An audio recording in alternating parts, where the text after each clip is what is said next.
ইবাদত পালনের জন্য নয়, বরং নিজেদের শারীরিক ও মানসিক সুস্থতা লাভের জন্যেও মুসলমানদের নিয়মিত নামাজ আদায় করা উচিত। সম্প্রতি যুক্তরাষ্ট্র, যুক্তরাজ্য ও পাকিস্তান সহ বিশ্বের নানা দেশের গবেষণায় এমন তথ্যই উঠে এসেছে। প্রিয় দর্শক, নিয়মিত নামাজ আদায় করলে আধুনিক বিজ্ঞানের দৃষ্টিতে কি কি উপকার হয়, আসুন সে বিষয়গুলো জেনে নেই।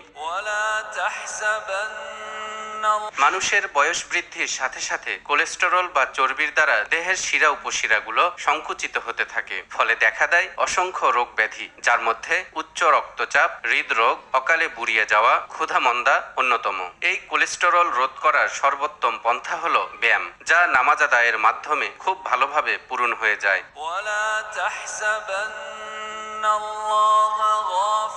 হাদিসে এসেছে, নিশ্চয়ই নামাজে শেফা ও আরোগ্য রয়েছে।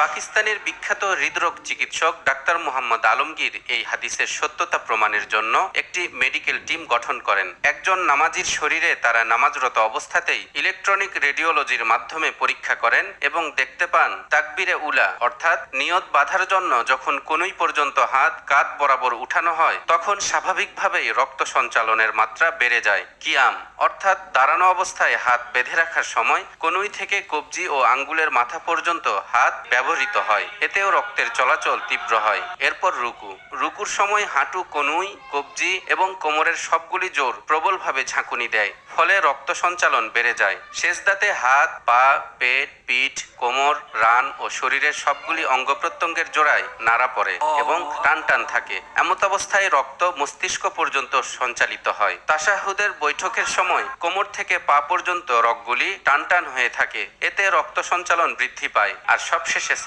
সালাম ফেরানোর সময় গর্দানের দুই দিকের জোড়াগুলোই কাজ করে এবং গর্দান ঘুরানোর সময় রক্ত সঞ্চালন তীব্র হয়।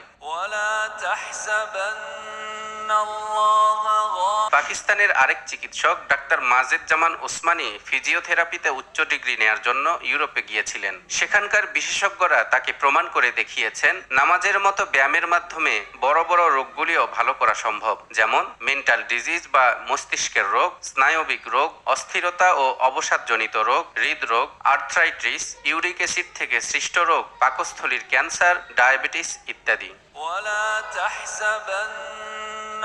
নামাজের প্রতিটা ধাপে ধাপে রক্তের এমন সঞ্চালন আর শারীরিক অনুশীলন দেখে অবাক পশ্চিমা বিজ্ঞানীরাও। যুক্তরাষ্ট্রের প্রখ্যাত ধ্বনিতত্ত্ববিদ হাডি উইলিয়াম লেডবিটার বলেছেন, নামাজের মধ্যে ইমাম যখন কোরআন তেলাওয়াত করে তখন মুক্তাদিরা গভীর মনোযোগের সঙ্গে তা শ্রবণ করে। কোরআনের প্রতিটি শব্দই একটি ইউনিট। এ তেলাওয়াত এবং শ্রবণের মাঝখানে একটি বিশেষ ধরনের তীব্র আলোকরশ্মি তৈরি হয়। সাধারণত প্রতিটি আলোর নেগেটিভ এবং পজিটিভ দুটো দিক থাকে। কোরআনের উচ্চারিত প্রতিটি শব্দই পজিটিভ, তাই নামাজি ব্যক্তির উপর যখন সেই শব্দের প্রভাব পড়ে তখন তাদের বহু রোগ ভালো হয়ে যায়। শুধু শারীরিক উপকারিতাই নয়, নামাজের রয়েছে মানসিক উপকারিতাও। যুক্তরাজ্যের বিখ্যাত লেখক উইলিয়াম ক্রুকস তার জনপ্রিয় বই research in the phenomena of স্পিরিচুয়ালিজমে লিখেছেন, লোভ, লালসা, কৃপণতা, হিংসা, ঘৃণা, প্রতিশোধ গ্রহণ এরকম ঘৃণ্য অভ্যাসের কারণে মানুষ মানসিক রোগে আক্রান্ত হয়। এসব রোগে আক্রান্ত মানুষ যদি খুশুখুজুর সঙ্গে নামাজ আদায় করতে শুরু করে তবে শিগগিরই এসব রোগ থেকে মুক্তি লাভ করতে সক্ষম হবে। নামাজ এমন একটি ইবাদত যাতে রয়েছে ভারসাম্যপূর্ণ শারীরিক অনুশীলন। নামাজে হাত তোলা, হাত বাঁধা, নিচের দিকে চোখ রাখা, আবার হাত ছেড়ে দেয়া, ঝুঁকে যাওয়া, মন মস্তিষ্ককে কেন্দ্রীভূত রাখা, অধিক রক্ত সঞ্চালনের সুযোগ দেয়া, কিছুক্ষণ বিরতি দিয়ে হাঁটু ভেঙে বসা, এসব কিছুই হচ্ছে একটি পরিপূর্ণ ব্যায়ামের পদ্ধতি। তালহা ইবনে রেজা, নিউজ 24।